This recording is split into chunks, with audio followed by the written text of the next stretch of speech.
கோவை அருகே குழந்தைகளுக்கான செரலாக் பாக்கெட்டில் சிறிய பூச்சிகள் இருந்த சம்பவம் பெரும் அதிர்ச்சியை ஏற்படுத்தியுள்ளது. கோவை செல்வபுரம் பகுதியை சேர்ந்தவர் பிரீத்தி. இவர் பேரூரில் உள்ள மருந்தகத்தில் குழந்தைகளுக்கான உணவுப் பொருளான நெஸ்லே நிறுவனத்தின் தயாரிப்பான செரலாக் பவுடர் வாங்கியுள்ளார். இதனை பிரித்த பொழுது உள்ளே பூச்சான் மற்றும் சிறு பூச்சிகள் இருப்பதை பார்த்து அதிர்ச்சியடைந்தார். செரலாக் பாக்கெட்டில் காலாவதி காலம் 2016 என குறிப்பிடப்பட்டிருந்தது. இது தொடர்பாக உணவு பாதுகாப்பு துறையில் புகார் அளிக்கப் போவதாகவும் பிரீத்தி தெரிவித்துள்ளார். நெஸ்லே நிறுவனத்தின் மேகி நாடு முழுவதும் தடை செய்யப்பட்டுள்ள நிலையில் அதே நிறுவனத்தால் தயாரிக்கப்படும் குழந்தைகள் உணவுப் பொருளில் பூச்சிகள் இருந்தது மேலும் சர்ச்சையை ஏற்படுத்தியுள்ளது.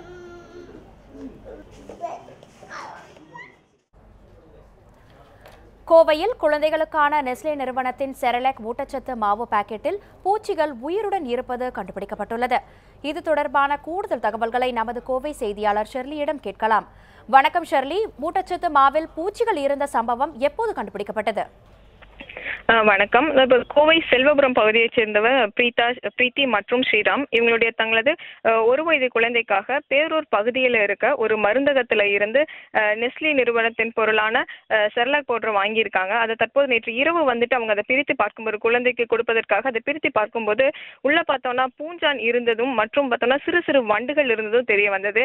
இப்போ குழந்தைகள் கொடுக்கப்பட இந்த உணவுப் பொருளில் இந்த வண்டுகள் இருப்பது பெரும் அதிர்ச்சியை ஏற்படுத்தி இருக்கு. இதுவும் பார்த்தோம்னா ஏராளமான வண்டுகள் இதுல இருக்குது.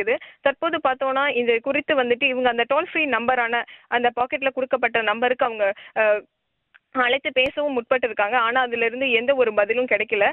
மேலும் பார்த்தோம்னா இது தொடர்பா அவங்க வந்துட்டு அதோட காலாவதி காலத்தையும் அவங்க சோதனை செஞ்சிருக்காங்க. அதுல குறிப்பிட்டிருந்தது பார்த்தோம்னா 2016ஆம் ஆண்டு தான் அதோட காலாவதி காலம் குறிப்பிட்டிருக்கு.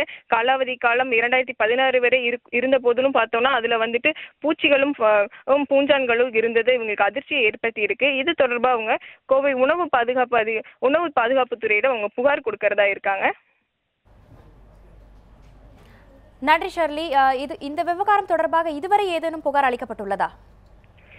தற்பொழுது இவங்க வந்துட்டு இந்த உணவு பாதுகாப்புத்துறை கோவை ரேஸ்கோர்ஸ் பகுதியில் இருக்கும் உணவு பாதுகாப்புத்துறைக்கு அவங்க தற்போது 10 நிமிடங்கள்ல வரதா இருக்காங்க. இவங்க இது தொடர்பா உணவு பாதுகாப்பு அதிகாரியிடம் புகார் அளிக்க போறாங்க.